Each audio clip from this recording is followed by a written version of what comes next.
Hello students, मैं ममता मित्तल और आज हम करने जा रहे हैं परमाणु एवं अणु पार्ट 2, जिसमें हम डिस्कस करेंगे अणु किसे कहते हैं।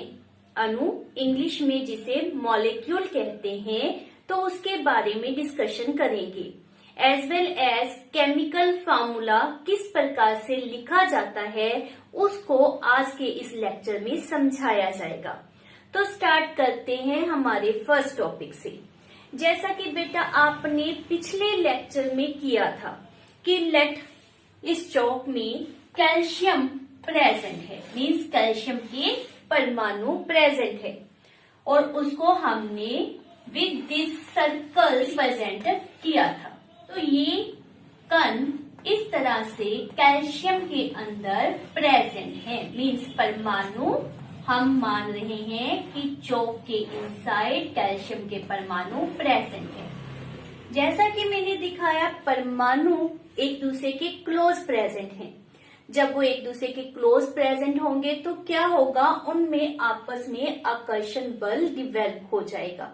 वो एक दूसरे के साथ रासायनिक आबंध बना लेते हैं, मीन्स केमिकल बॉन्ड बना लेते हैं, और जिसके कारण हम क्या रेफर करेंगे कि ये परमाणु अलग अलग नहीं प्रेजेंट, ये एक दूसरे से जुड़े हुए हैं, जिसके कारण हमारे पास कैल्शियम का समूह बन गया, कैल्शियम परमाणु का समूह बन गया।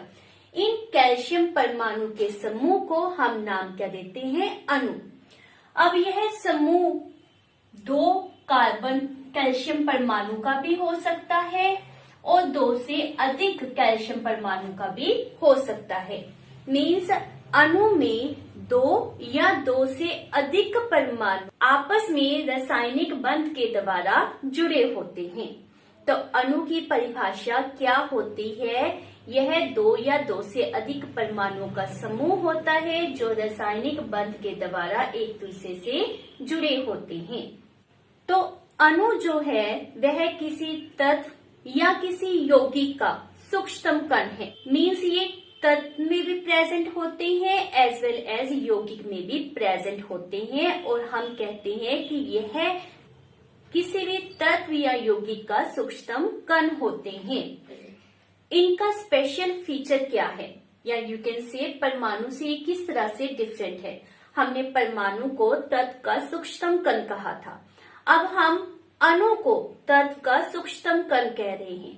तो दोनों में क्या डिफरेंस है।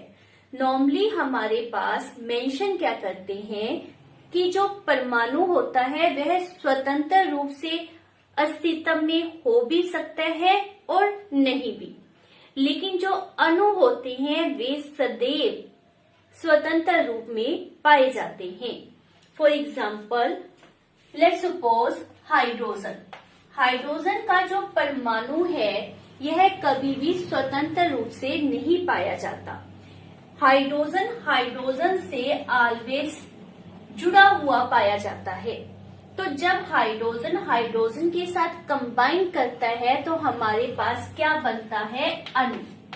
क्लियर। तो अणु स्वतंत्र रूप से पाया जाता है, जबकि परमाणु स्वतंत्र रूप से पाया जा भी सकता है और नहीं भी पाया जाता। तो ये परमाणु तथा अणु में मेन बेसिक डिफरेंस होता है। एक अणु यौगिक के सभी गुणधर्म को रिप्रेजेंट करता है। हमारे पास अणु जो है वो किसी तत्व का भी हिस्सा हो सकता है, मीन्स वो एक जैसे परमाणुओं से बना हो सकता है, या फिर विभिन्न भिन्न तत्वों के परमाणुओं से बना हो सकता है। हमारे पास अणु 2 प्रकार के हैं, तत्वों के अणु तथा यौगिक के अणु। अब हम उनके बारे में स्टडी करते हैं। सबसे पहले तत्व के अणु।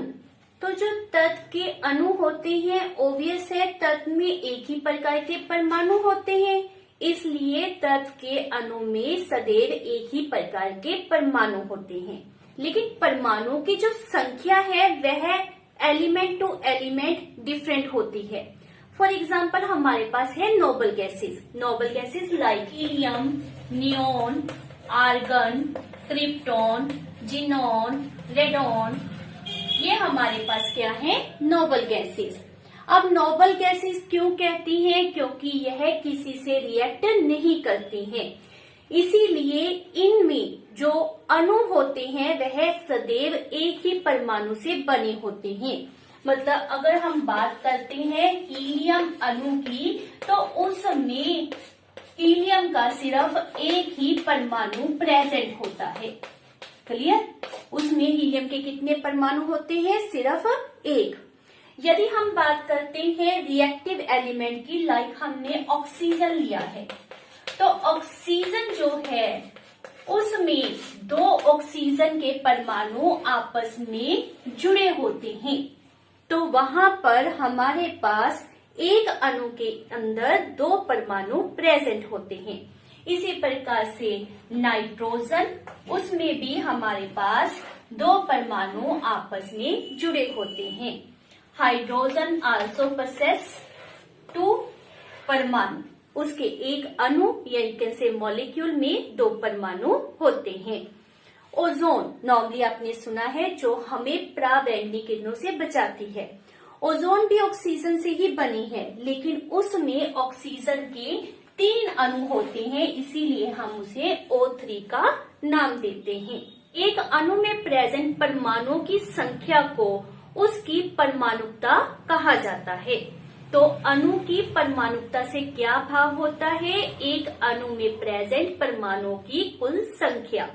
यदि हम ओजोन के लिए रेफर करते हैं तो यहाँ पर हमारे पास परमाणुकता कितनी आएगी? 3। ऑक्सीजन में परमाणुकता 2 होती है और हीलियम में परमाणुकता 1 पाई जाती है। सल्फर, सल्फर जो होता है वह S8 में पाया जाता है। यदि किसी की परमाणुकता अधिक हो जाती है, मीन्स 2 या 2 से अधिक हो जाती है, तो हम उसे बहुपरमाणुक भी कहते हैं। तो सल्फर हमारे पास क्या है? बहुपरमाणुक। इसी प्रकार से जो फास्फोरस होता है, जिसे P सिंबल से हम रिप्रेजेंट करते हैं, वह P4 में पाया जाता है। तो यह भी बहुपरमाणुक है और आप इसे चतुर्परमाणुक भी कह सकते हैं। चतुर्परमाणुक मीन्स जिसकी परमाणुकता 4 होती है। ऑक्सीजन को द्विपरमाणुक कहते हैं। द्वि मीन्स जिसकी परमाणुकता 2 हो, जिसमें 2 परमाणु प्रेजेंट होते हैं। तो जो अभी हमने डिस्कस किए ये क्या थे? Non metal, like oxygen, helium, nitrogen, hydrogen, इनमें बहुत अधिक परमाणुकता पाई जाती है। सोडियम, कॉपर, एल्युमिनियम, ये सभी जो धातु हैं, इनमें परमाणुकता कितनी होती है? 1। ये 1 परमाणुक होते हैं। तो ये तो थे तत्व में किस तरह से अणु प्रेजेंट होते हैं। और मेन टर्म जो आपने माइंड में रखनी है कि तत्व में परमाणु की संख्या चाहे जितनी भी हो, लेकिन सिर्फ एक ही प्रकार के परमाणु पाए जाते हैं। जब हम यौगिक की बात करते हैं, यौगिक के लिए हमने अपने पिछले चैप्टर में भी पढ़ा था कि यौगिक क्या होते हैं? 2 या 2 से अधिक तत्वों के निश्चित अनुपात में जुड़ने से बनते हैं। यदि उनमें 2 या 2 से अधिक तत्व हैं, तो इट मीन्स जो यौगिक का अणु होता है उसमें क्या एक ही प्रकार के परमाणु होंगे? नहीं, उसमें 2 या 2 से अधिक तरह के परमाणु प्रेजेंट होंगे। तो जैसे हमने यौगिक के लिए याद किया था, उसी प्रकार से यौगिक के अणु के लिए हमने माइंड में रखना है कि विभिन्न तत्वों के परमाणु एक निश्चित अनुपात में परस्पर जुड़कर यौगिक के अणु का निर्माण करते हैं। तो हमारे पास कुछ यौगिक के अणुओं के एग्जाम्पल्स हैं। For example water. तो वाटर में हमारे पास क्या होता है? H2O। इस अणु में 1:8 में हमारे पास हाइड्रोजन तथा ऑक्सीजन एक दूसरे से जुड़े होते हैं। यह अनुपात उनके द्रव्यमान का है। तो हमें किस तरह से पता चल सकता है कि इसमें संख्या कितनी प्रेजेंट है? मीन्स हाइड्रोजन 2 टाइम है और ऑक्सीजन 1 टाइम है। इस द्रव्यमान संख्या से हम किस प्रकार से पता कर सकते हैं? तो उसका सिंपल हमारे पास मेथड होता है। आपने एक तालिका बनानी है। उस तालिका में हमारे पास सबसे पहले हम लिख रहे हैं परमाणु का नाम, जैसे कि हमारे पास दो परमाणु दिए गए हैं, हाइड्रोजन तथा ऑक्सीजन। उनका अनुपात कितना दिया गया है, यहाँ पर हम उनके द्रव्यमान का अनुपात लिखेंगे, जो हमारे पास है 1 तथा ऑक्सीजन का है 8। क्लियर। अब हम रेफर कर रहे हैं उनकी द्रव्यमान संख्या। तो हाइड्रोजन की जो द्रव्यमान संख्या है वह भी हमारे पास क्या है 1, और ऑक्सीजन की द्रव्यमान संख्या कितनी होती है 16। क्लियर। ये हमने क्या रेफर किया है, उनके द्रव्यमान का अनुपात। क्लियर। और यहाँ पर हम क्या रिप्रेजेंट कर रहे हैं, उनकी द्रव्यमान संख्या। नेक्स्ट कॉलम में हम क्या रेफर कर रहे हैं, द्रव्यमान अनुपात बटा द्रव्यमान संख्या। तो जब हमारे पास द्रव्यमान अनुपात को द्रव्यमान संख्या से डिवाइड करेंगे, मीन्स 1/1 करेंगे, तो हमारे पास कितना आ जाएगा 1। और यहाँ पर जब हम 8/16 करते हैं तो हमारे पास कितना आएगा 1/2। अब हमने इनको होल नंबर रेशो में बदलना है। होल नंबर रेशो में बदलने के लिए हम क्या करेंगे, इसकी 2 से मल्टीप्लाई और इसकी भी 2 से मल्टीप्लाई करेंगे। तो यहाँ पर हमारे पास क्या आ जाएगा 2 और यहाँ पर क्या आ जाएगा 1। इट मीन्स वाटर में हमारे पास हाइड्रोजन के कितने परमाणु होंगे 2 और ऑक्सीजन के कितने परमाणु होंगे 1। इसी तरह से अमोनिया में द्रव्यमान का अनुपात हमारे पास होता है 14:3। तो ये थे हमारे पास कुछ यौगिक के अणुओं के एग्जाम्पल्स। तो ये आपने माइंड में रखना है कि अणु क्या है, जब 2 या 2 से अधिक परमाणु परस्पर जुड़ते हैं, परस्पर बंधन बनाते हैं, तो उसे हम अणु कहते हैं। तत्व के अणु सदैव एक ही प्रकार के परमाणुओं से बनते हैं, जबकि यौगिक के जो अणु होते हैं वह 2 या 2 से अधिक तत्वों के परमाणुओं से बनते हैं और वे एक निश्चित अनुपात में एक दूसरे से जुड़े होते हैं। नेक्स्ट है आयन क्या होता है। आपने नॉर्मली सोडियम क्लोराइड के बारे में सुना होगा। सोडियम क्लोराइड में क्या प्रेजेंट है, 1 इज मेटल और second is non metal. Means यह एक ऐसा यौगिक है जिसमें धातु तथा अधातु दोनों प्रेजेंट हैं, और जो यौगिक धातु तथा अधातु दोनों से मिलकर बनते हैं उनमें आवेशित कण होते हैं, और इन आवेशित कणों को हम नाम क्या देते हैं, आयन का। क्लियर। आयन क्या होते हैं, आवेशित कण होते हैं। अब जो आवेश होता है वह बेटा 2 टाइप का होता है, पॉजिटिव तथा नेगेटिव। पॉजिटिव आयन तब बनते हैं जब कोई परमाणु अपने से इलेक्ट्रॉन को बाहर निकालता है। जब किसी परमाणु से इलेक्ट्रॉन का लॉस होता है तो उसके ऊपर पॉजिटिव चार्ज आता है, पॉजिटिव आवेश आता है, और उसे हम नाम क्या देते हैं, धनायन का, और इंग्लिश में उसे हम रेफर करते हैं केटायन। और जिस परमाणु के द्वारा इलेक्ट्रॉन को गेन किया जाता है, प्राप्त किया जाता है, उसे नाम दिया जाता है ऋणायन, मीन्स अनायन।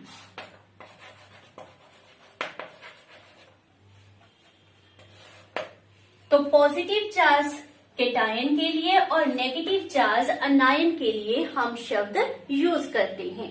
सोडियम क्लोराइड में या मोस्टली जो धातु होते हैं उसमें पॉजिटिव चार्ज मेटल के ऊपर होता है, और नेगेटिव चार्ज हमारे पास क्लोरीन मीन्स अधातु के ऊपर प्रेजेंट होता है। तो यहाँ सोडियम क्लोराइड में सोडियम हमारे पास केटायन है और क्लोरीन हमारे पास अनायन के रूप में प्रेजेंट है। कुछ परमाणु होते हैं जिनके ऊपर 1 पॉजिटिव चार्ज होता है, कुछ ऐसे हैं जिनके ऊपर 2 पॉजिटिव होता है, 3 पॉजिटिव होता है। कि मैग्नीशियम के ऊपर पॉजिटिव चार्ज कितना होता है 2, कॉपर उसके ऊपर भी 2 पॉजिटिव चार्ज होता है, आयरन इसके ऊपर 2 पॉजिटिव चार्ज होता है, एल्युमिनियम के ऊपर 3 पॉजिटिव चार्ज प्रेजेंट होता है, और कुछ ऐसे आयरन भी होते हैं जिनके ऊपर 3 पॉजिटिव चार्ज प्रेजेंट होता है।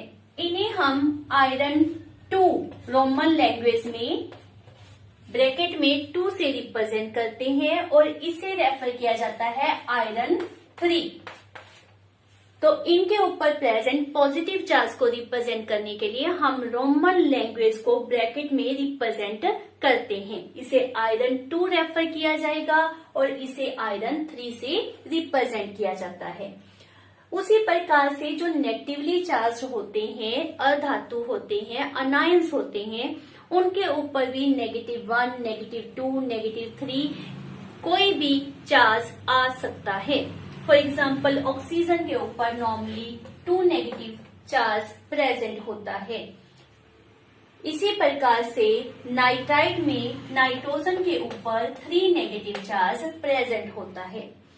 तो हमें इनके ऊपर कौन से चार्ज प्रेजेंट हैं ये याद करनी है, तभी हम हमारा फर्दर जो टॉपिक है केमिकल फार्मूला उसको कर सकते हैं। तो हमेशा माइंड में रखें कि किस मेटल के ऊपर कितना पॉजिटिव चार्ज या किस नॉन मेटल के ऊपर कितना नेगेटिव चार्ज प्रेजेंट होता है। इसी प्रकार से परमाणुओं के समूह के ऊपर भी नेट नेगेटिव और पॉजिटिव चार्ज प्रेजेंट होता है। इन्हें हम बहुपरमाणुक आयन का नाम देते हैं। वेरी इंपॉर्टेंट, बहुपरमाणुक आयन मीन्स वह परमाणुओं का समूह जिनके ऊपर नेट चार्ज या यू कैन से आवेश प्रेजेंट होता है। फॉर एग्जाम्पल हमारे पास है PO4 फॉस्फेट आयन होता है और इसके ऊपर नेट आवेश कितना होता है -3।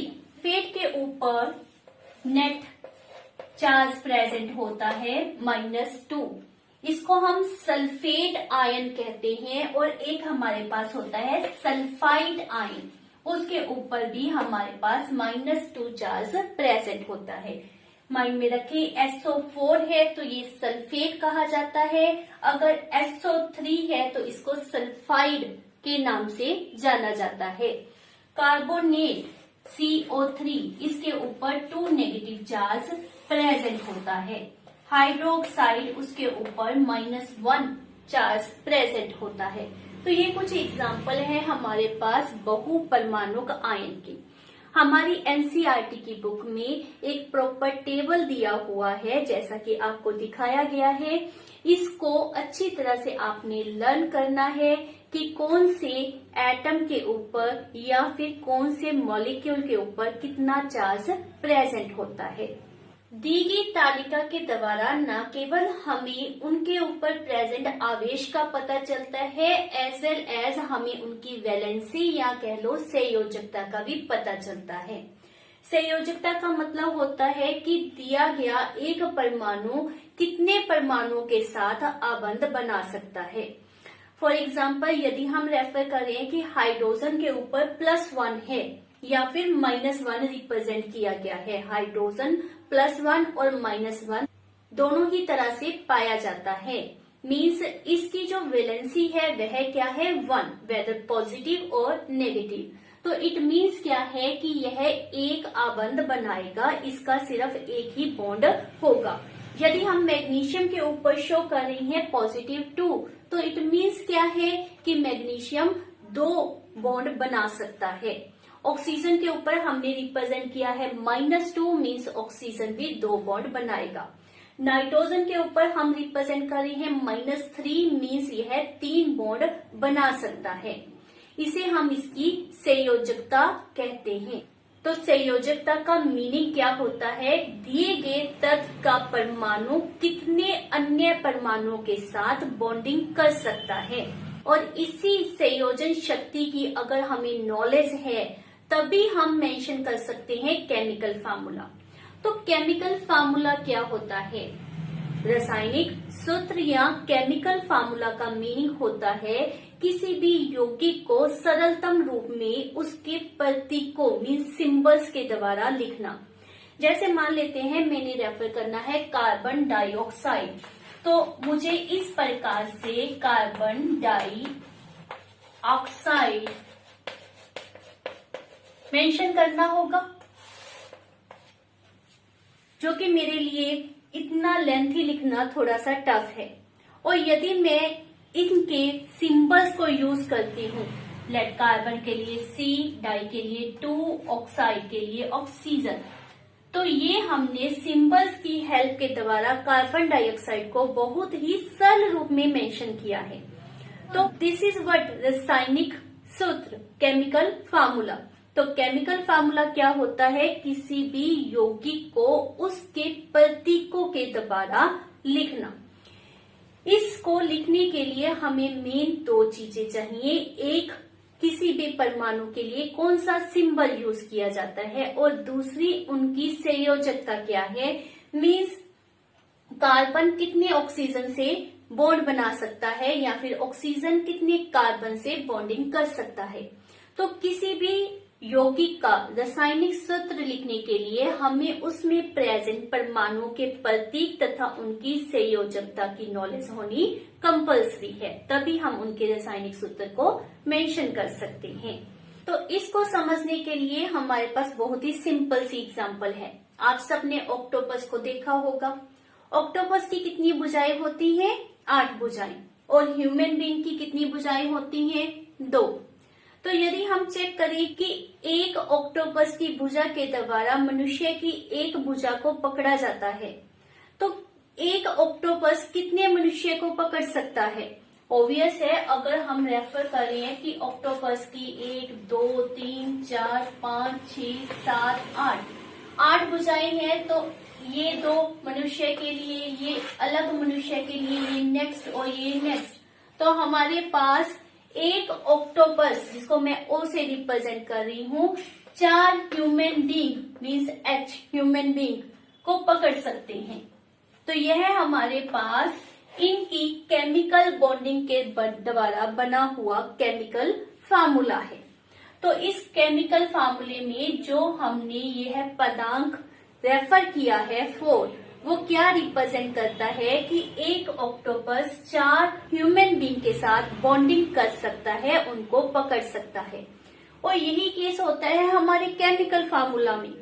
हमने केमिकल फार्मूले के द्वारा रिप्रेजेंट करना होता है कि एक कार्बन कितने ऑक्सीजन से जुड़ा है, एक हाइड्रोजन कितनी ऑक्सीजन से जुड़ा है, एक मैग्नीशियम कितने हाइड्रोजन या ऑक्सीजन से जुड़ा हुआ है।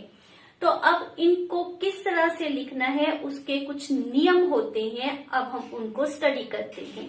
हमारा फर्स्ट नियम है आयन की संयोजकता अथवा आवेश संतुलित होना चाहिए।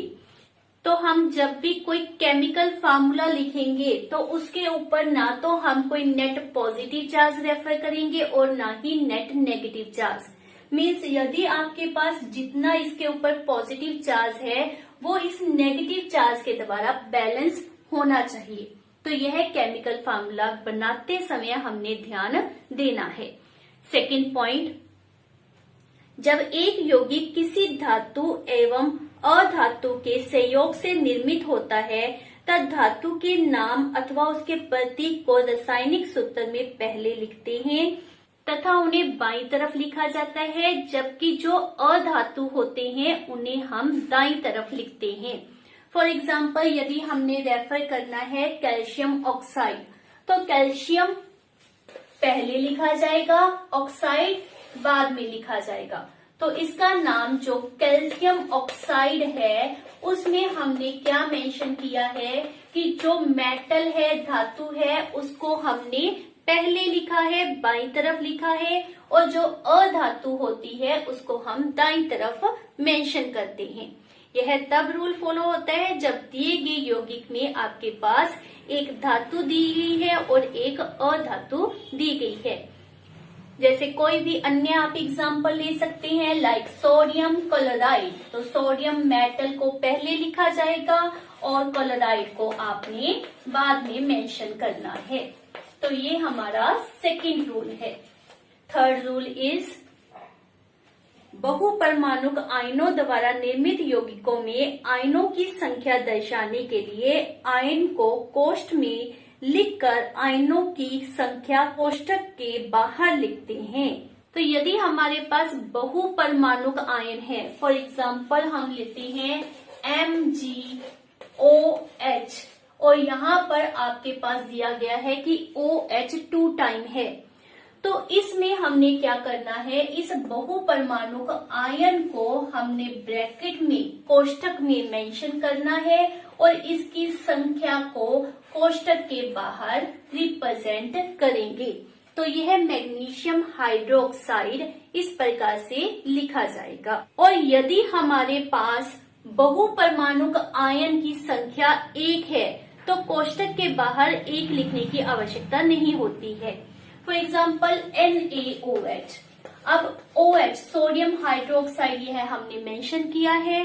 अब जो हाइड्रोक्साइड, जो हमारा बहुपरमाणुक आयन है, उसकी संख्या 1 है, तो यहाँ पर न तो हम कोष्ठक यूज करेंगे और न ही उसके बाहर हम 1 लिखेंगे। तो ये कुछ सिंपल से रूल हैं जिनका हमने ध्यान रखना है जब भी हम कोई केमिकल फार्मूला लिखेंगे। अब हम सीखेंगे किस प्रकार से हमने सूत्र को बनाना है।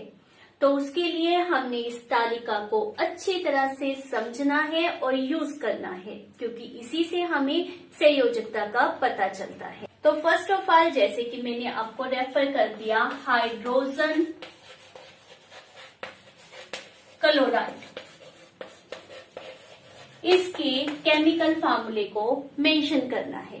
तो किस तरह से हम करेंगे, सबसे पहले हाइड्रोजन का प्रतीक हमारे लिए क्या होता है, H। क्लोराइड का प्रतीक क्या होता है, Cl। क्लियर। अब हमने हमारी तालिका से देखना है कि हाइड्रोजन के ऊपर और क्लोरीन के ऊपर कौन से आवेश प्रेजेंट है, उनकी संयोजकता कितनी होती है।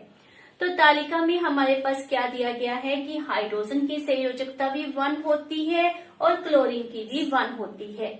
यहाँ पर प्लस और माइनस के आवेश को रिप्रेजेंट करने की आवश्यकता नहीं होती, क्योंकि हम सिर्फ संयोजकता मेंशन कर रहे हैं, प्लस और माइनस आवेश नहीं शो करेंगे। तो इन दोनों की हमारे पास संयोजकता कितनी है, 1। तो हम इनकी संयोजकता को मेंशन कर देंगे। और सूत्र लिखने के लिए हम किस तरह से रिप्रेजेंट करेंगे, with the help of cross. तो इसको हम हाइड्रोजन के पदांक के रूप में यूज करेंगे और इसको क्लोरीन के पदांक के रूप में यूज करेंगे। और जैसा कि हमने नियम में पढ़ा, अगर किसी की संयोजकता 1 हो तो उसको लिखने की आवश्यकता नहीं होती है। तो इसका हमारे पास सूत्र क्या आ जाएगा, HCl। क्लियर। नेक्स्ट है हमारे पास लेट दिया गया है हाइड्रोजन सल्फाइड। अब हाइड्रोजन सल्फाइड में हमारे पास हाइड्रोजन के लिए प्रतीक क्या होगा, H, और सल्फाइड के लिए क्या होगा, S। तालिका के अनुसार इसकी संयोजकता हमारे पास 1 होती है और सल्फर की संयोजकता कितनी होती है, 2। नेक्स्ट आपने क्रॉस प्लॉट करना है और 2H के पदांक के रूप में यूज करेंगे, मतलब उसके पैर में लिखा जाएगा, और सल्फर के लिए 1 जिसको हम नहीं लिखेंगे है हमारे पास हाइड्रोजन सल्फाइड के लिए सूत्र आ जाएगा। नेक्स्ट है, लेट सपोज हमारे पास दिया गया है कार्बन टेट्रा क्लोराइड। जब हमने इसके लिए सूत्र मेंशन करना है तो हम क्या रेफर करेंगे, कार्बन, और क्लोराइड के लिए Cl। यह हमारे पास प्रतीक होंगे।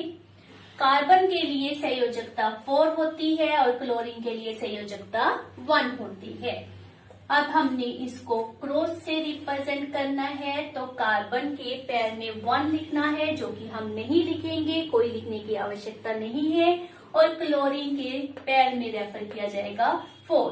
तो यह कार्बन टेट्राक्लोराइड का रासायनिक सूत्र आएगा। ये थे कुछ रासायनिक सूत्र जिनमें हमारे पास दी के दोनों प्रतीक अधातु थे। तो इनमें हमने प्लस और माइनस के साइन को या आवेश को यूज नहीं करना है।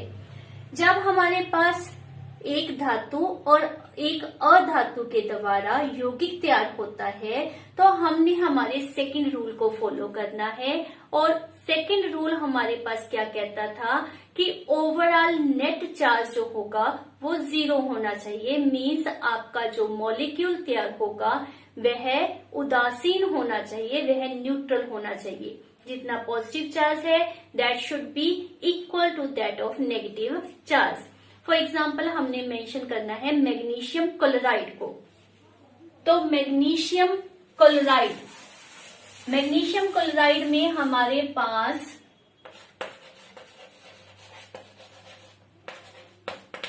मैग्नीशियम के ऊपर 2 पॉजिटिव चार्ज होता है और क्लोरीन के ऊपर 1 नेगेटिव चार्ज प्रेजेंट होता है। जब हम इनका क्रॉस रिप्रेजेंट करते हैं तो हमारे पास Mg 1 टाइम, जिसको नहीं लिखा जाएगा, और क्लोरीन 2 टाइम रिप्रेजेंट किया जाएगा। इस तरह करने से यदि हम देखें मैग्नीशियम के ऊपर कितना चार्ज है तो दैट इज पॉजिटिव 2, क्लोरीन के ऊपर -1, लेकिन ये है 2 टाइम प्रेजेंट है, तो इट मीन्स इसके ऊपर टोटल चार्ज कितना आ गया -2। तो -2 + 2 ये दोनों एक दूसरे को न्यूट्रलाइज करते हैं, ओवरऑल मॉलिक्यूल के ऊपर कोई नेट चार्ज नहीं आएगा। दैट मीन्स हमारा जो फार्मूले का रूल था वह यहाँ पर फॉलो हो रहा है। इसी प्रकार से अगर हमारे पास एल्युमिनियम ऑक्साइड के लिए रेफर किया गया है तो एल्युमिनियम ऑक्साइड के लिए हमें क्या चाहिए, एल्युमिनियम एंड ऑक्सीजन में हमारे पास कितना चार्ज होता है +3, वाइल ऑक्सीजन के ऊपर कितना होता है -2। जब हम इनको क्रॉस में रिप्रेजेंट करते हैं तो हमारे पास क्या फार्मूला आएगा, Al2O3 मीन्स एल्युमिनियम 2 टाइम है तो इसके ऊपर टोटल चार्ज कितना आ गया +6। ऑक्सीजन 3 टाइम है तो इसके ऊपर टोटल चार्ज कितना आ गया -6। मीन्स ये दोनों एक दूसरे को क्या करेंगे, न्यूट्रलाइज। तो इस तरह से हम, और यदि हमारे पास एक धातु तथा एक अधातु दी गई है तो उसका रासायनिक सूत्र तैयार कर सकते हैं। नेक्स्ट है हम किस प्रकार से बहुपरमाणुक आयन के लिए सूत्र लिखेंगे। तो फॉर एग्जाम्पल हमारे पास दिया गया है सोडियम नाइट्रेट। सोडियम नाइट्रेट का सूत्र लिखने के लिए हमें दोनों के प्रतीक पता होने चाहिए। सोडियम के लिए ऑब्वियस है हम Na सिंबल यूज करेंगे और नाइट्रेट के लिए जैसे कि आपके पास तालिका में दिया हुआ है NO3 को यूज किया जाएगा और उसके ऊपर चार्ज क्या होता है -1, सोडियम के ऊपर +1। क्रॉस करने पर हमारे पास क्या आ जाएगा, NaNO3। 1 मेंशन करने की हमें आवश्यकता नहीं होती। तो यह हमारे पास सोडियम नाइट्रेट के लिए रासायनिक सूत्र आएगा। किसका है यह हमारे पास, सोडियम नाइट्रेट के लिए। लेट नेक्स्ट हमारे पास दिया गया है कैल्शियम हाइड्रोक्साइड। तो कैल्शियम के ऊपर आपको पता है 2 पॉजिटिव चार्ज होता है, clear. While that of OH, now OH के ऊपर आपने तालिका में देखा था O तथा H को अलग अलग सपोज नहीं करना, ये क्या है, बहुपरमाणुक आयन और इसके ऊपर टोटल के ऊपर चार्ज कितना होता है -1। तो हमारे पास इसके लिए क्या सूत्र ऑब्टेन होगा, कैल्शियम 1 टाइम एंड OH हमारे पास कितने टाइम है, 2 टाइम यहाँ पर प्रेजेंट होंगी। अभी हमने रूल किया था कि जब हमारे पास बहुपरमाणुक आयन की संख्या अधिक होती है तो हमने उसको ब्रैकेट में मेंशन करना है और उसके लिए जो संख्या है उसको ब्रैकेट के बाहर रिप्रेजेंट करना है। यदि हम इसको CaOH2 रेफर करते हैं तो यह हमारा रॉन्ग होगा। तो हमेशा माइंड में रखो कि यदि बहुपरमाणुक आयन हमें दिया गया है, उसकी संख्या 1 से ज्यादा है, तो आपने उसको ब्रैकेट में रिप्रेजेंट करना है और जो संख्या है उसको ब्रैकेट के बाहर लिखेंगे। नेक्स्ट लेट्स सपोज हमारे पास दिया गया है अमोनियम सल्फेट। तो अमोनियम सल्फेट में हमारे पास अमोनियम सल्फेट, तो अमोनियम के लिए हमारे पास क्या होता है NH4 और उसके ऊपर चार्ज कितना होता है +1। सल्फेट SO4 और उसके लिए हमारे पास कितना चार्ज होता है -2। तो यहाँ पर हमारे पास क्या सूत्र ऑब्टेन होगा NH4 2 टाइम SO4 1 टाइम। अब किसके लिए हम ब्रैकेट यूज करेंगे? ये भी बहुपरमाणुक है, यह भी बहुपरमाणुक आयन है, परंतु इसकी संख्या हमारे पास कितनी आई है 1, तो इसके लिए ब्रैकेट या कोष्टक यूज करने की आवश्यकता नहीं है। क्योंकि यह हमारे पास 2 टाइम है, इसलिए हम इसको ब्रैकेट में रिप्रेजेंट करेंगे। तो यह हमारे पास अमोनियम सल्फेट के लिए सूत्र ऑब्टेन होगा।